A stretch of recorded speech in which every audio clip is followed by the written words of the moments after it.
جو اب ایک زوردار نہیں تھا، وہ کبھی بھی ان کے خلاف کھڑی نہیں ہو سکتی تھی، لیکن اگر کبھی اس کے ہاتھ ان کی کوئی کمزوری لگ جائے، کوئی دکھتی رگ جیسے دبا کر وہ اپنے سارے حساب چکتا کر سکے تو کتنا مزہ ہے۔ مگر ایسی کیا دکھتی رگ ہو سکتی تھی کہ ان کی بات سنو۔ مہتاب تائی نے پھر سے کچن میں جھانکا تو وہ اپنے خیالات کی بہکی روح سے چونکی۔ فواد کہہ رہا ہے میٹھے میں چاکلیٹ سوفلے ہونا چاہیے، یوں کرو ابھی ساتھ ساتھ شروع کر دو، اور ہاں کوئی کمی نہیں ہونی چاہیے۔ بہت عرصے بعد میرے بیٹے نے کسی خاص میٹھے کی فرمائش کی ہے، بہت معنی فضر اور تنبیہ بھرے انداز میں کہہ کر وہ بلت گئی، اور محمل کے ذہن کی بھٹکتی روح اسی ایک نکتے پر منجمد ہو گئی۔ میرا بیٹا، میرا بیٹا، تو آغا جان اور مہتاب تائی کی کمزوری، دیکھتی رگ اور تڑپ کا پتہ سب کچھ فواد ہی تھا۔ اور اگر دکھتی رگ اس کی انگلی تلے آ جائے تو محمل یہ آلو کاٹ دو، میرا خیال ہے آلو انڈے کا سالن بھی بنا لیتے ہیں، سب شوق سے کھاتے ہیں۔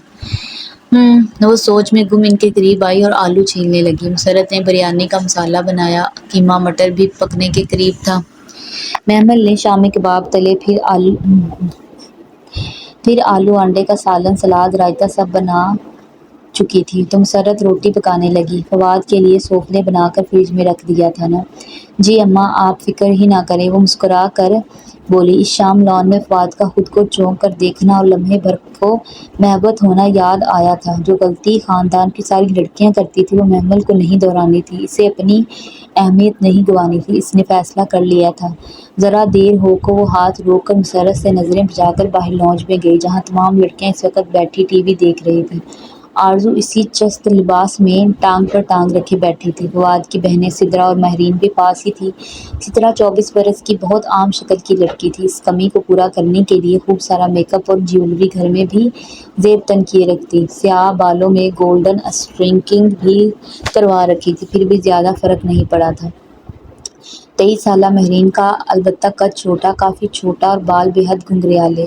وہ سارا دن اپنے بال سیدھے کرنے یا قد لمبے کرنے کے ٹوٹکے آزماتی رہتی۔ فضا چاچی کی ندا اور سامیہ میں سے ندا بڑی تھی اور سامیہ چھوٹی، مگر سامیہ اپنے بے حد لمبے قد کے باعث بڑی لگتی تھی۔ مہرین اسی باعث خار کھاتی تھی، اور سامیہ بھی اپنی ماں کی طرح میٹھی میٹھی باتوں سے سارا دن مہرین کو مزید احساس دلاتی رہتی تھی۔ ندا شکل کی ذرا اچھی تھی، سانولی رنگت پر بڑی بڑی آنکھیں اس قدرے ممتاز بناتی تھی، اور تبھی آرزو اسے ناپسند کرتی تھی۔ شاید وہ جانتی تھی فواد کے لیے اس کے مقابلے پہ سامیہ کمزور، جبکہ ندا ایک مضبوط امیدوار تھی۔ فواد کی بہنیں سدرا اور مہرین تو بی اے کر کے ہی پڑھائی چھوڑ چکی تھیں، جبکہ 22 سالہ سامیہ اور 23 سالہ ندا بی اے کرنے کالج، اور 23 سالہ آرزو ماسٹرز کے لیے یونیورسٹی جاتی تھی۔ آرزو مر کر پاس ہونے والوں میں سے تھی، اور اس کی یونیورسٹی پہنچ جانے کی وجہ آغا جان کی سفارشیں تھیں۔ یہ سفارشیں سدرا اور مہرین کے وقت بھی کام آ جاتی اگر جو انہیں پڑھنے کا رتی بھر بھی شوق ہوتا۔ بات سنیں، اس نے بظاہر اجلاس میں سب کو مخاطب کیا، رات کھانے کے لیے سوفلے بنانا ہے، آپ لوگوں میں سے کوئی ہیلپ کرائے گا نہیں؟ آرزو نے ریموٹ سے چینل بدلتے اسے دیکھنا گوارا نہیں کیا۔ ندا اپنے ناخن پر کیوٹیکس رگڑ رہی تھی۔ لمبی سی سامیہ فوراً فون کی طرف متوجہ ہو گئی۔ مہرین نے چہرے کے آگے رسالہ کر لیا۔ سدرا بہت انہماک سے اسی وقت ٹی وی دیکھنے لگی۔ چلیں فائن۔ وہ واپس کچن میں آ گئی۔ ڈائننگ ہال میں روز کی طرح کھانا کھایا گیا۔ محمل ہمیشہ کی طرح سب سے آخری کرسی پر بیٹھی تھی، جے آغا خان کی سربراہی کرسی کے بالکل سیدھ میں تھی۔ مسرت ادھر ادھر چیزیں پکڑاتی پھر رہی تھی۔ میٹھا لے آؤ۔ کھانا ختم کر کے مہتاب تائی نے محمل کو اشارہ کر کے کہا۔ مسرت ابھی جھوٹے برتن اٹھا کر کچن میں گئی تھی۔ میٹھا تو آج نہیں بنا، وہ بہت اطمینان سے بآواز بلند بولی۔ سب چونک کر اسے دیکھنے لگے، مگر فواد نے الجھ کر ماں کو دیکھا۔ میں نے کہا تھا کہ چاکلیٹ سوفلے بنانا ہے۔ محمل، یہ کیا بدتمیزی ہے؟ تائی اماں نے گھر کا بدتمیزی فواد بھائی، آپ یہ کھانے کی ڈشز گنیں۔ بریانی، مٹر قیمہ، اروی گوشت، آلو کباب، سلاد، ذرا گن کر دیکھیں، یہ سب اماں نے اکیلے بنایا ہے؟ میرے ایگزامز ہو رہے ہیں، میرے پاس وقت نہیں تھا کہ بناتی۔ آپ کی ان بہنوں سے کہا بھی کہ فواد کے لیے سوفلے بنانا ہے، ہیلپ کروا دو، مگر سب نے انکار کر دیا۔ اب اتنا سارا کرنا اور اوپر سے میٹھا بنانا ہمارے بس سے باہر تھا۔ سوری، میں کل بنا دوں گی، یا میری ماں کی تھکن سے بڑھ کر آپ کے لیے ٹیسٹ ضروری ہے تو میں انہیں کہہ دیتی ہوں۔ اماں اس نے آواز لگائی، اور جہاں لڑکیاں بے چینی سے پہلو بدل رہی تھی اور مہتاب تائی کچھ سختی سے کہنے ہی لگی تھی کہ وہ کہہ اٹھا، نہیں اٹس اوکے، میں نے خیال نہیں کیا کہ تمہاری ایگزامز ہیں۔ اور ممی، اس نے ماں کو تنبیہ نظر سے دیکھا، کچن کا کام صرف محمل اور مسرت چاچی کی ذمہ داری نہیں ہے، آپ ساری نوابزادیوں کو بھی کہا کریں، ہاتھ تو بٹا سکتی ہیں یہ۔ ہاں تو کرتی تو ہیں۔ ہاں ٹھیک ہے، آغا جان نے نیپکن سے ہاتھ صاف کرتے ہوئے بات ختم کرنا چاہی۔ جوان بیٹا جو ان سے اونچا تھا، اس کی بات کے آگے انہیں اپنی بات کمزور لگ رہی تھی۔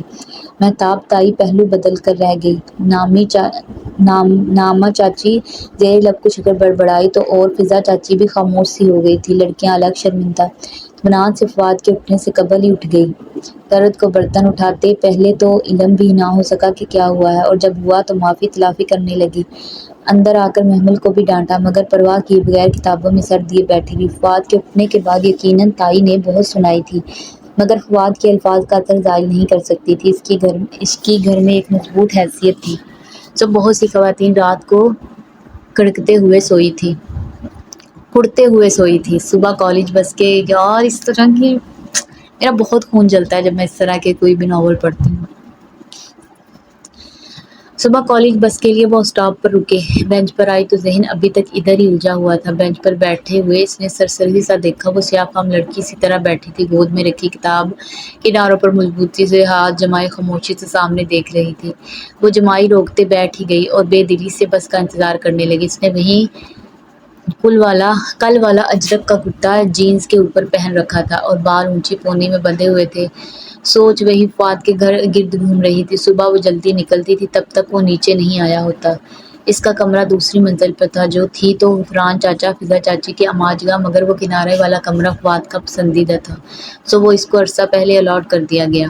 فضا چاچی کی 2 بیٹیاں اور ایک بیٹا حسن ہی تھا، سو وہ کمرہ ان کی ضرورت سے زائد تھا، اور یہ تو محمل کا دل ہی جانتا تھا کہ وہ کمرہ تو ابا نے بنوایا ہی اس کے لیے تھا۔ مگر سیاہ فام لڑکی سی خاموشی سے سامنے دیکھ رہی تھی۔ وہ بور ہونے لگی تو ادھر ادھر گردن گھمائی۔ سیاہ کتاب دیکھ کر کل کا واقعہ یاد آیا۔ یہ کتاب کب ملی تھی آپ کو؟ بغیر تمہید کے اچانک سوال۔ اس لڑکی نے اطمینان سے گردن اس کی طرف موڑی۔ 2 سال پہلے۔ یہ کس نے آپ کے لیے خصوصاً چھوڑی تھی؟ ہے کوئی؟ وہ ذرا سی مسکرائی، موٹی آنکھوں کی چمک اور بڑھ گیا۔ آپ کو اچھا لگتا ہے؟ اس نے غور سے اس چمک کو دیکھا۔ بہت زیادہ۔ آپ اسے کافی جانتی تھی؟ میرا مطلب ہے یہ تو صدیوں پرانی کتاب ہے۔ بس میں جانتی ہوں۔ یہ کتاب یہ آپ کو آپ کے ماضی، حال، مستقبل کیسے دکھاتی ہے؟ اس میں سب لکھا ہے، گزرے واقعات اور وہ جو میرے ساتھ پیش آنے والے ہیں۔ مجھے ایسے واقعہ پر کیا کرنا ہے، سب لکھا ہے۔ ان کا دل زور سے دھڑکا۔ وہ سیاہ فام لڑکی سے بہت عجیب بات بتا رہی تھی، جانے کیسے پراسرار بھید بھری کتاب تھی وہ۔ آپ کو اس سے کتنا فائدہ ہوتا ہے؟ جتنا تمہاری سوچ سے بھی اوپر ہے۔ تو آپ کے تو بہت مزے ہوں گے، آپ اس کو پڑھ کر سب جانتی ہوں گی۔ ہاں، مگر اس میں کچھ عمل ہے۔ پہلے وہ پرفارم کرنے ہوتے ہیں، پھر ہر چیز ویسے ہی ہوتی ہے جیسے اس میں لکھا آتا ہے۔ عملیات۔ وہ چونکی اندر کوئی الارم سا بجا۔ یہ تو کوئی سفلی علم کی ماہر بیٹھی ہے، اس سے تھوڑا احتراز برتنا چاہیے۔ ہاں، سیاہ فام لڑکی مسکرائی۔ جو وہ عملیات کر لے، وہ اس کتاب کے ذریعے دنیا پر راج کرتا ہے۔ سب لوگ اس کی مٹھی میں آ جاتے ہیں اور ہر شے اس کے لیے تسخیر ہو جاتی ہے۔ صرف میں نہیں، اگر تم بھی اس کتاب کا خاص علم سیکھو تو تمہیں اس کے الفاظ میں اپنا ماضی، حال، مستقبل نظر آنے لگے گا۔ اور اس کے بعد وہ سحر زدہ سی سوال پر سوالیہ کیے جا رہی تھی۔ اس کے بعد تمہیں اس کتاب کو چھوڑ نہیں سکتی، تمہیں اپنی زندگی اس سے باندھ کر ہی گزارنی ہوگی۔ اور اگر میں اسے چھوڑ دوں تو تم تباہ ہو جاؤ گی، تمہاری ہر چیز، ہر محبت، سب تباہ ہو جائے گا۔ اس کو لے کر تم چھوڑ نہیں سکتی۔ یہ سب اتنا آسان نہیں ہے۔ محمل گھبرا کر اٹھ کھڑی ہوئی۔ میری بس اسی پل بس قریب آتی نظر آئی۔ وہ دوڑ کر بس کی طرف جانے لگی۔ تم ایک دن ضرور آؤ گی میرے پاس۔ سیاہ فام لڑکی مسکرائی تھی۔ تم ایک دن ضرور گڑ گڑا کر یہ کتاب مانگنے آؤ گی۔ میں جانتی ہوں تم لوگوں کی ستائی ہوئی ہو، دل زخمی اور ہاتھ خالی ہیں، اور جس دن یہ دل پوری طرح ٹوٹ جائے گا میں تمہیں یہ کتاب دے دوں گی۔ جاؤ، تمہاری بس آ گئی۔ اگر آپ کو یہ ناول پسند آیا، ناول کا یہ قسط، کیونکہ یہ کافی لمبا ناول ہے، ناول کی قسط اگر آپ کو پسند آئی یا تھوڑی انٹرسٹنگ لگی ہیں تو پلیز یار میرے چینل کو سبسکرائب کر دو، ویڈیو کو لائک اور شیئر کر دو تاکہ آنے والے ایپیسوڈ کا نوٹیفیکیشن آپ کو مل سکے۔ تو تب تک کے لیے اللہ حافظ۔